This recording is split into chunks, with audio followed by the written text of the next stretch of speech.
एक दिन एक लड़की ने अपनी ऊंची एड़ी की लाल हील्स उतारी और पल भर में उसके नन्हे से मोटे पैर जमीन पर आ गिरे। सब हैरान रह गए। ये नन्ही सी मोटी लड़की अचानक इतनी खूबसूरत कैसे हो गई? असल राज था उसी लाल हील्स का। दरअसल वो लड़की कोई और नहीं बल्कि स्नो व्हाइट थी। जब स्नो व्हाइट 18 साल की हुई तब सैनिकों ने एक चुड़ैल को पकड़कर राजमहल लाया। राजा उसकी सुंदरता पर मोहित हो गया और उससे विवाह कर लिया। लेकिन शादी के कुछ ही समय बाद अजीब घटनाएं होने लगी। महल के लोग एक एक करके गायब होने लगे। आखिर में केवल राजा और स्नो व्हाइट ही बचे। राजा को सच्चाई समझ आई कि ये सब चुड़ैल की काली करतूत है। अपनी बेटी की रक्षा करने के लिए उसने स्नो व्हाइट को महल से बाहर भेज दिया। उसके बाद राजा रहस्यमय ढंग से गायब हो गया और चुड़ैल ने पूरे महल पर कब्जा कर लिया। युवा बने रहने के लिए चुड़ैल ने एक जादुई सेब का पेड़ लगाया। उस पेड़ के सेब जादू से लाल हाई हील्स में बदल जाते थे। जो भी उन्हें पहनता वह दुनिया की सबसे सुंदर औरत बन जाता। लेकिन चुड़ैल बार बार हारती और हर बार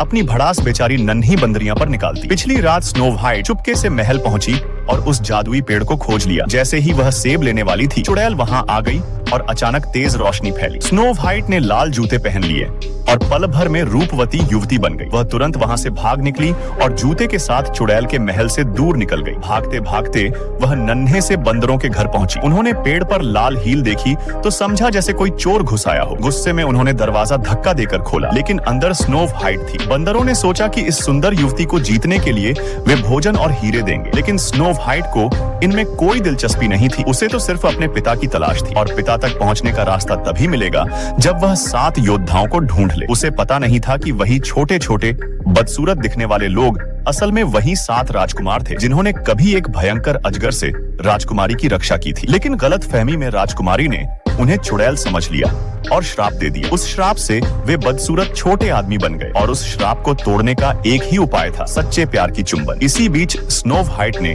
रात को अपने पिता की छाया देखी और तुरंत पीछे दौड़ी, लेकिन सामने आ गया एक विशाल डरावना खरगोश। तभी वहां आया मोलिन। उसने स्नो व्हाइट को बचाया और दोनों भागने लगे। जब स्नो व्हाइट ने उसकी ओर ध्यान नहीं दिया तो वह अचानक एक सुंदर राजकुमार बन गया। पर खरगोश से लड़ने के लिए उसने स्नो व्हाइट को कहा, तुम भागो, पीछे मत मुड़ना। मोलिन की ताकत बढ़ गई और वह खरगोश से भिड़ गया। आखिरकार संकट की घड़ी में एक और वीर योद्धा यहाँ से आया और उसने खरगोश को वश में कर लिया। साथियों ने उसे घर ले जाकर बांध दिया। अगली सुबह स्नो व्हाइट ने अपने पिता का चित्र उठाया और मोलिन और यासे के साथ शहर